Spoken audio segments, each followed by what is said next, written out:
કેમ છો બધા? આશા છે કે બધા સ્વસ્થ હશો. તો આપણે ગઈકાલે શું જોયું હતું? તો કે સ્ટેપર મોટર, બરાબર છે. આપણે સ્ટેપર મોટર આપણે જોઈ હતી કે જેના બે પ્રકાર છે, એક વેરિયેબલ રિલક્ટન્સ પ્રકારની સ્ટેપર મોટર, બરાબર છે, અને એક પરમેનન્ટ મેગ્નેટ પ્રકારની સ્ટેપર મોટર, બરાબર છે. તો આપણે કઈ જોઈ ગયા હતા? વેરિયેબલ રિલક્ટન્સ પ્રકારની જે સ્ટેપર મોટર છે, બરાબર છે. વેરિયેબલ રિલક્ટન્સ પ્રકારની જે સ્ટેપર મોટર છે આ, બરાબર છે, એ આપણે જોઈ ગયા હતા. હવે આપણે જોઈશું પરમેનન્ટ મેગ્નેટ પ્રકારની. વેરિયેબલ રિલક્ટન્સ પ્રકારની મોટરમાં શું હતું? તો કે એકદમ સિમ્પલ હતું કે ભાઈ 3 જે છે વાઇન્ડિંગના સેટ હોય છે, બરાબર, અને દરેક વાઇન્ડિંગનો સેટ 4 પોલ ઉત્પન્ન કરી શકે છે, અને રોટર ઉપર ટોટલ 8 પોલ હોય છે, બરાબર છે. હવે રોટર ઉપર 8 પોલ હોય છે. કોઈ પણ એક સમયે એક સેટને તમે એનર્જાઇઝ કરશો, જેમ કે મેં એ સેટને એનર્જાઇઝ કર્યો, તો શું થશે? તો કે એ સેટ એનર્જાઇઝ થતાની સાથે એ સેટની નજીકમાં રોટરનો જે પોલ હશે એની અંદર વિરુદ્ધનો પોલ, બરાબર છે. જેમ કે એ જે છે એ એન પોલ તરીકે એનર્જાઇઝ થયો છે, તો રોટરનો એની સામેનો પોલ જે છે કઈ તરીકે એનર્જાઇઝ થશે? એસ તરીકે. એવી જ રીતના જ્યાં જ્યાં એ પોલ જનરેટ થશે, એ સેટ પાસે જે પોલ જનરેટ થશે ત્યાં ત્યાં રોટર જે છે, બરાબર છે, એની પાસે વિરુદ્ધનો પોલ જનરેટ થશે. વિરુદ્ધનો પોલ જનરેટ થશે એટલે શું થશે? એન અને એસ એકબીજાને આ કરશે એટલે શું થશે? તો કે લોક થઈ જશે. લોક એટલે જે રોટરનો જે સ્લોટ છે, બરાબર છે, કે જ્યાં પોલ જનરેટ થયો છે એ એની એકદમ લાઇનમાં આવી જશે, બરાબર, એકદમ લાઇનમાં આવી જશે. એ સમજી લો કે તમારે ક્લોકવાઇઝ એટલે કે ઘડિયાળના કાંટાની દિશામાં આ તમારે ફેરવવું છે રોટરને, તો તમે શું કરશો? એના પછી તરત સી એનર્જાઇઝ કરશો, પછી બી એટલે કે એસીબી. તમારે ઘડિયાળના કાંટાને વિરુદ્ધ દિશામાં એનર્જાઇઝ કરવું છે, તો પછી તમે શું કરશો? તો કે એ પછી બી એનર્જાઇઝ કરશો, બરાબર. તો શું થશે? તો કે જે આ રોટરનો સ્લોટ છે એ બી તરફ આકર્ષિત થશે અને રોટર ઊંધી દિશામાં ફરશે, એટલે કે એન્ટી ક્લોકવાઇઝ. એ જ વસ્તુ અહીંયા દર્શાવી છે, બરાબર છે. આ છે, બરાબર. સ્ટેપિંગ રેટ વધારે છે. મેં તમને ગઈકાલે કીધું તો કેવી રીતે? તો કે આપણે પરમનન્ટ મેગ્નેટ આજે સમજશો એટલે ખબર પડી જશે કેવી રીતે સ્ટેપિંગ રેટ વધારે છે. પરમનન્ટ મેગ્નેટમાં બે વસ્તુ યાદ રાખવાની છે, એટલે બહુ ખાસ આ એટલો ઇમ્પોર્ટન્ટ આપણા માટે નથી પરીક્ષાના દૃષ્ટિકોણે, પણ ખાલી સમજી લો કે એની અંદર માત્ર 2 જ વાઇન્ડિંગ હોય છે. હવે 2 વાઇન્ડિંગની અંદર જે પ્રમાણે મેગ્નેટિક ફ્લક્સ ઉત્પન્ન થાય છે એ પ્રમાણે આ જે રોટર છે, બરાબર છે, આ જે બતાવવામાં આવી છે એ રોટર, આ એ અને આ બી, એ 2 વાઇન્ડિંગ છે, ફિલ્ડ વાઇન્ડિંગ જે આર્મેચર ઉપર હોય છે, અને જે વચ્ચે જે છે, બરાબર, એ આપણો રોટર છે, સમજી લો. હવે આ બંને વાઇન્ડિંગમાં જે પ્રમાણે મેગ્નેટિક ફિલ્ડ ઉત્પન્ન થાય એ પ્રમાણે જે છે તમારું આ રોટર જે છે એ અલાઇન થશે. હવે જુઓ, અહીંયા તમને દેખાય છે કે એ વાઇન્ડિંગમાં ઉપરની તરફ મેગ્નેટિક ફિલ્ડ છે અને બી વાઇન્ડિંગમાં જમણી તરફ છે. તો એનું જે રિઝલ્ટન્ટ આવશે, બરાબર છે, એનું જે આ બંનેનો સરવાળો થશે, તો એ સરવાળો જે છે એ આ પ્રમાણે હશે, S/N, બરાબર છે. અને S/N પ્રમાણે જે મેગ્નેટિક ફિલ્ડ જે છે રિઝલ્ટન્ટ તમને મળ્યું છે, બરાબર, તો એના સંદર્ભમાં રોટર પોતાને અલાઇન કરશે. હવે કેવી રીતે થશે તો આપણે ફટાફટ સમજી લઈએ. જો સમજી લો કે આ જે છે હું આને અહીંયા લઉં છું, બરાબર છે. હવે જો સૌથી પહેલાં તો આપણે સમજીએ કે રિઝલ્ટન્ટ ફ્લક્સ જે છે એ કેવી રીતના આપણને મળશે, બરાબર છે. સમજી લો કે આ જે છે, બરાબર છે, આ આપણું ઉપરની તરફ ફિલ્ડ છે અને બીજું જે છે આ આપણું કઈ દિશામાં છે? જમણી બાજુ છે, બરાબર, જે આપણી આકૃતિમાં છે એ પ્રમાણે. હવે આ બંને વેક્ટર છે એટલે કે સદિશ છે. સદિશનો સરવાળો જે છે એ તમારે કેવી રીતે કરવો પડે? સદિશનો સરવાળો કેવી રીતે કરવો પડે? તો કે સદિશનો સરવાળો કરવા માટે તમારે એક જેને કહેવાય ને કે પેરેલેલોગ્રામ દોરવું પડે, એટલે કે સમાંતર બાજુ ચતુષ્કોણ દોરવું પડે, કે જેની એક બાજુ જે છે એ તમારા એક સદિશને સમાંતર હોય અને બીજી બાજુ બીજા સદિશને સમાંતર હોય, બરાબર છે. અને આ બંને જે છે, બરાબર, આ લાઇનને કેવી રીતે ગોઠવવાની? તો કે સદિશના ટીપ, બરાબર, સદિશનો જે ટીપ છે, ટીપ એટલે ઉપરનો જે પોઈન્ટ છે એને અડે, બરાબર છે, એવી રીતે, બરાબર છે. પછી શું કરવાનું? તો કે અહીંયાથી એક તમે આ સદિશ દોરો, બરાબર, એટલે તમારું શું બની જાય? બરાબર, તમારો આ મેગ્નેટિક ફિલ્ડ જે રિઝલ્ટન્ટ વેક્ટર છે એ બને, બરાબર છે. હજી જો ના સમજ પડી હોય તો આપણે એક બીજી પદ્ધતિ પણ અપનાવી શકીએ. બરાબર. આના કરતાં જો જ્યારે પણ તમારે સદિશનો સરવાળો કરવો હોય ત્યારે તમારે એને ટેઇલ ટુ હેડ એવી રીતના તમારે એને જોડવું પડે. ટેઇલ ટુ હેડ એટલે આજે પૂંછડીનો ભાગ એને ટેઇલ કહેવાય અને આગળનો ભાગ એને હેડ કહેવાય. તો આપણે આ જે વેક્ટર છે, બરાબર, આપણું જે આ વેક્ટર છે, બરાબર, આ વાળું, એનું આપણે એને આપણે અહીંયા દોરી લીધો છે. હવે એનું ટેઇલ કયું છે? આ ટેઇલ છે. એનું હેડ કયું છે? આ એનું હેડ છે. બરાબર છે. તો હવે આપણે કેવી રીતે દોરવો પડશે? આ બીજો સદિશ જે છે, આ બીજો, એને કેવી રીતે દોરશું? તો કે એને આવી રીતે દોરશું. બરાબર છે. ટેઇલ ટુ હેડ એવી રીતના. આ ટેઇલ, બરાબર છે, આ ટેઇલ, આ એનો હેડ, આ ફરી પાછું બીજા સદિશનું ટેઇલ, આ એનો હેડ. બરાબર. તો હવે છેવટે શું કરવાનું? તો કે એવી રીતના સદિશ દોરવાનો છે કે આ બંનેને જોડે. બરાબર. એવી રીતે દોરવાનો છે. બરાબર છે. તો આ જે તમને મળશે એ તમારો રિઝલ્ટન્ટ સદિશ તમને મળશે. બરાબર. હવે રિઝલ્ટન્ટ સદિશ જો કે દિશામાં છે, બરાબર, નીચેથી ઉપરની દિશામાં છે પણ જમણી બાજુ. તો જો હવે તમે હંમેશા યાદ રાખવાનું છે કે આપણો જે N2S હોય છે, બરાબર, એ અહીંયા જુઓ, અહીંયા તમે N2S મેગ્નેટિક ફિલ્ડ જે છે એ કોઈ પણ મેઇન મેગ્નેટિક ફિલ્ડ હોય તો તમે એમ કહી શકો કે ચુંબક જે છે એની અંદર N2S હોય છે. બરાબર. એટલે N2S, બરાબર, એટલે S જે છે ક્યાં આવશે? એરો પાસે આવશે. બરાબર. એટલું હંમેશા ધ્યાન રાખવાનું છે. તો આમાં એ પ્રમાણે ગોઠવાનું છે. હવે આપણે બીજું લઈએ. બરાબર છે. આપણે બીજું લઈએ તો બીજું જે છે આ છે. બરાબર છે. તો એ હવે કેવી રીતના થશે? તો જુઓ, અહીંયા ટેલ ટુ હેડ જોડવાનું છે. બરાબર. હંમેશા યાદ રાખવાનું, ટેલ ટુ હેડ. હવે એક જે છે એ ઊંધી દિશામાં છે. બરાબર. આપણું ડાબી બાજુ છે. બરાબર છે. આવી રીતના છે. બરાબર. આ બી ફિલ્ડનું વાઇન્ડિંગ. હવે ટેલ ટુ હેડ જોડવાનું છે. તો આ ટેલ, આ હેડ ફરી ઊભું છે આપણું. બરાબર છે. એ વાઇન્ડિંગમાં તો એ ઊભું જોડ્યું મેં, ટેલ ટુ હેડ. હવે જોડવાનું કેવી રીતના?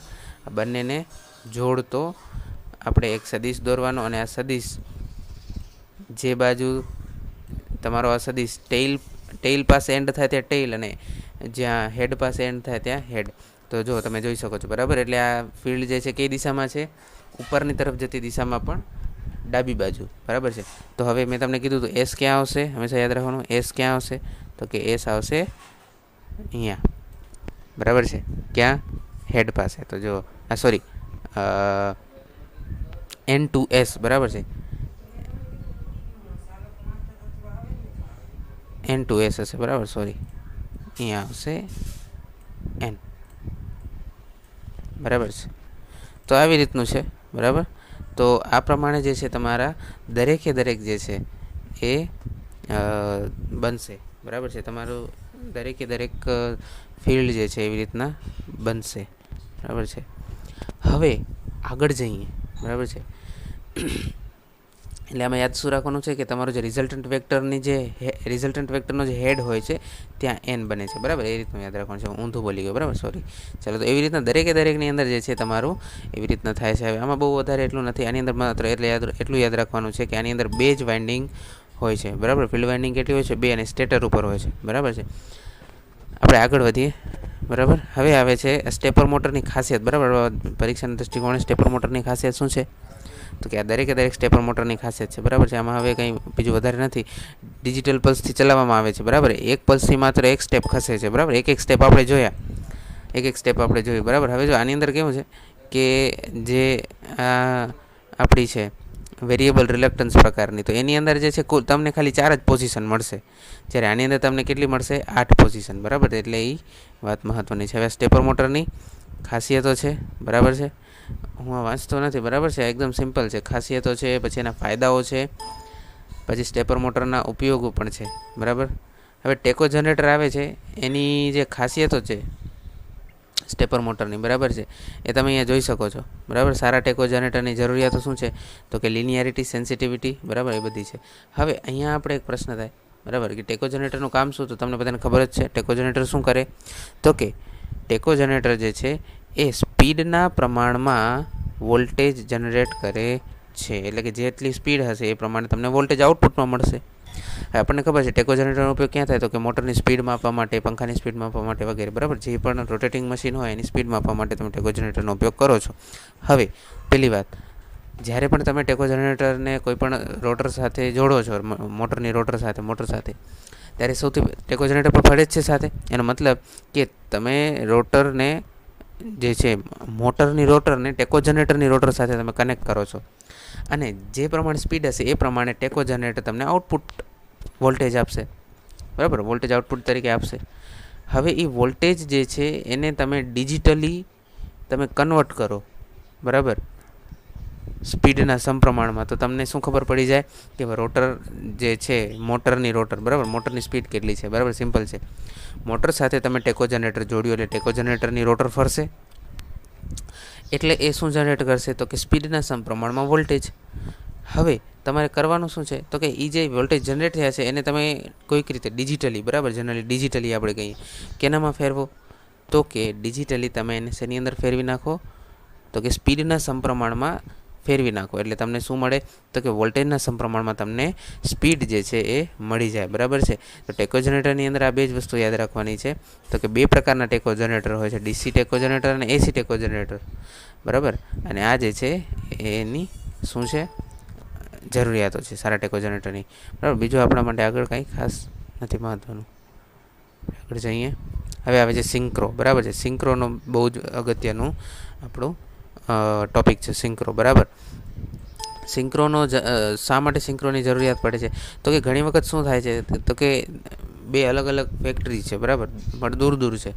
તો હવે એક ફેક્ટરીની અંદર મોટર જે પ્રમાણે ફરે છે, બરાબર, એટલે કે મોટરના શાફ્ટની પોઝિશન જે પ્રમાણે બદલાય છે એ જ પ્રમાણે બીજી ફેક્ટરીની અંદર જે મોટરની શાફ્ટ છે એ બદલાવી જોઈએ, મોટરના શાફ્ટની પોઝિશન બદલાવી જોઈએ. એટલે એક મોટરના શાફ્ટની જે પ્રમાણે પોઝિશન બદલાય એ પ્રમાણે બીજા મોટરની શાફ્ટની પણ પોઝિશન બદલાવી જોઈએ. તો આ પ્રમાણેની જ્યાં જરૂરિયાત હોય ત્યાં સિંક્રોની જે છે જરૂરિયાત ઊભી થાય છે. સિંક્રો જે છે, બરાબર, એનું કેવી રીતની એની રચના હોય છે, તો કે આ પ્રકારની હોય છે, બરાબર. આ જે છે સ્ટેટર છે અને આ જે છે રોટર છે. હવે રોટર જે છે એ ડંબેલ આકારનું હોય છે, બરાબર. રોટર જે છે એટલે આને જનરલી સેલિયન્ટ પ્રકારની રોટર કહેવાય, બરાબર. સેલિયન્ટ પ્રકારનું રોટર આને કહેવાય, બરાબર છે. એટલે કે ડંબેલ આકારનું, બરાબર. આ જે તમને ચોકડી દેખાય છે, બરાબર, એ શું છે, એની પર વાઇન્ડિંગ વીટેલી છે, અને આ વચ્ચે જે દેખાય છે એ શું છે, શાફ્ટ છે, બરાબર. એટલે ડંબેલ શેપનું જનરલી આને સેલિયન્ટ પોલ રોટર કહેવાય, બરાબર. તો આ પ્રકારનું રોટર હોય છે, આ પ્રકારનું સ્ટેટર હોય છે.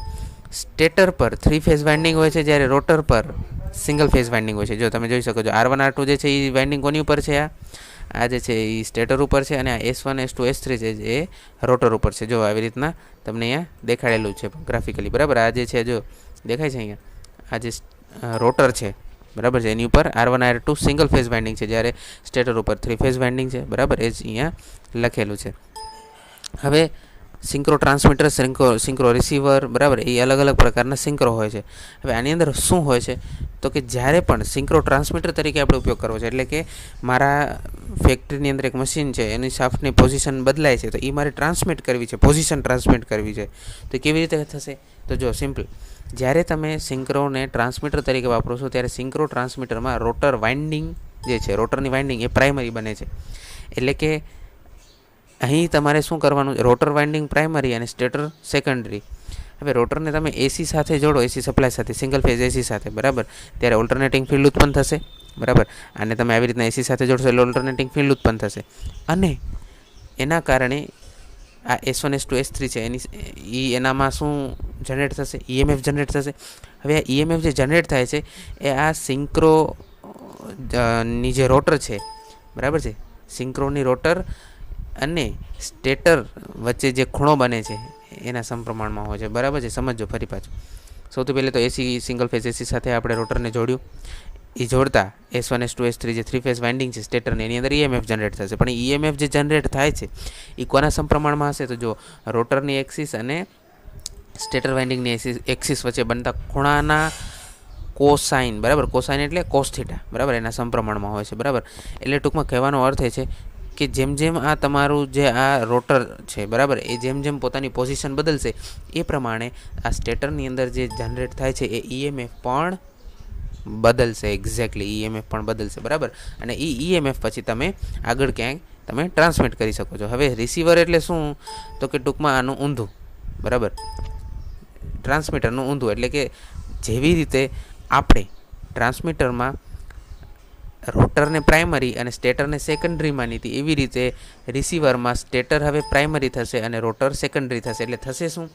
તો કે આપણે ટ્રાન્સમીટરનો ઉપયોગ કરીને જે આપણે વોલ્ટેજ જનરેટ કર્યા હતા સ્ટેટરમાં, એ વોલ્ટેજ હવે સમજી લો કે આપણે દૂર સુધી ટ્રાન્સમિટ કરી દીધા છે અને આપણે હવે બીજી ફેક્ટરીમાં આવી ગયા છીએ કે જ્યાં આપણે હવે રોટરની પોઝિશન જે છે એ કંટ્રોલ કરવી છે.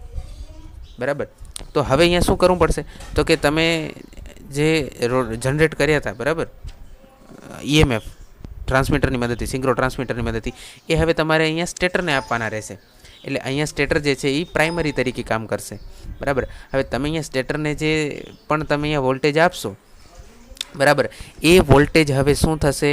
તો કે એ વોલ્ટેજ હવે આ રોટરને જે છે એ યોગ્ય પોઝિશનમાં ગોઠવશે. બરાબર છે. તો આવી રીતના રિસીવર કામ કરે છે. બરાબર. પછી આવે છે સિંક્રો ટ્રાન્સફોર્મર. સિંક્રો કંટ્રોલ ટ્રાન્સફોર્મરમાં શું હોય છે કે જો હવે જનરલી શું છે, આપણે જ્યારે ઓછી માત્રાનો ટોર્ક ટ્રાન્સફર કરવો હોય ને, બરાબર, ત્યારે આપણે સિંક્રો ટ્રાન્સમીટર રિસીવરનો ઉપયોગ કરીએ છીએ. પણ જ્યારે વધુ માત્રાનો ટોર્ક ટ્રાન્સમિટ કરવો હોય ત્યારે બીજા કમ્પોનન્ટની સાથે સિંક્રો કંટ્રોલર ટ્રાન્સફોર્મરનો પણ ઉપયોગ કરવામાં આવે છે. એટલે બે મહત્ત્વના ફેરફાર જે છે, ડિફરન્સ ધ્યાનમાં રાખજો ટ્રાન્સફોર્મર અને સિંક્રો કંટ્રોલર રિસીવર વચ્ચે, સિંક્રો જનરેટર રિસીવર વચ્ચે અને સિંક્રો કંટ્રોલ ટ્રાન્સફોર્મર વચ્ચે મહત્ત્વનો તમારે એક ધ્યાનમાં રાખવાનો છે. તો કે જ્યારે ઓછી માત્રાનો ટોર્ક ટ્રાન્સમિટ કરવો હોય, બરાબર, ઓછી માત્રાનો ટોર્ક ટ્રાન્સમિટ કરવો હોય ત્યારે સિંક્રો ટ્રાન્સમીટર રિસીવરનો ઉપયોગ થાય છે. પણ જ્યારે વધુ માત્રાનો ટોર્ક ટ્રાન્સમિટ કરવો હોય ત્યારે સિંક્રો કંટ્રોલ ટ્રાન્સફોર્મરનો ઉપયોગ થાય છે. બરાબર છે. હવે જો આની અંદર જે છે બહુ અગત્યનું જે છે આપણે જોવા જઈએ તો એટલું જ છે કે આની અંદર શું હોય છે, સિંક્રો કંટ્રોલ ટ્રાન્સફોર્મરની અંદર રોટરને સપ્લાય આપવામાં આવતો નથી. હવે જનરલી ટ્રાન્સફોર્મર હોય ને એની અંદર રોટર જેવું કંઈ હોતું નથી, પ્રાઇમરી સેકન્ડરી જ હોય છે. પણ રોટર એટલે સેકન્ડરી તમે સમજી શકો. બરાબર. તો આની અંદર શું હોય છે તો કે સિંક્રો કંટ્રોલ ટ્રાન્સફોર્મરના સ્ટેટરને જ્યારે તમે સિંક્રો કંટ્રોલ ટ્રાન્સફોર્મરના સ્ટેટરને ત્યારે ટ્રાન્સમીટરના સ્ટેટર સાથે જોડો છો તમે. બરાબર છે. કોના? સિંક્રો ટ્રાન્સમીટરનો જે સ્ટેટર છે, બરાબર, કયું સ્ટેટર? તો કે આ વાળું. બરાબર. આની સાથે તમારે શું જોડવાનું? તો કે સિંક્રો કંટ્રોલ ટ્રાન્સફોર્મરની જે છે એ શું જોડવાનું?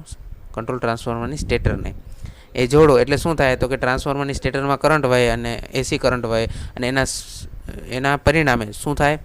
તો કે ફ્લક્સ જનરેટ થાય અને પરિણામે ફિલ્ડ ઉત્પન્ન થાય અને આ ફિલ્ડના કારણે કંટ્રોલ ટ્રાન્સફોર્મરની રોટરની અંદર ઈએમએફ ઇન્ડ્યુસ થાય. બરાબર છે. અને આ ઈએમએફ જે છે એ તમે આગળ જે છે એ ટ્રાન્સમિટ કરી શકો છો. બરાબર. તો અહીંયા જે છે એ આપણું આ સિંક્રો ટ્રાન્સફોર્મર અથવા તો સિંક્રોને લગતું જે પણ હતું એ પૂરું થાય છે. બરાબર. ટૂંકમાં કહેવાનો અર્થ એ છે કે જે મહત્ત્વનું છે આપણા પરીક્ષાની દૃષ્ટિકોણે, બરાબર, એ મેં અત્યાર સુધી કવર કરી લીધું છે. બરાબર. ને આ સાથે આપણું જે છે આ ફર્સ્ટ ચેપ્ટર પૂરું થાય છે. આની ટેસ્ટ જે છે, બરાબર, હું ઈચ્છા રાખું છું આ રવિવારે લઈશ. બરાબર છે. બરાબર. આ રવિવારે. બરાબર.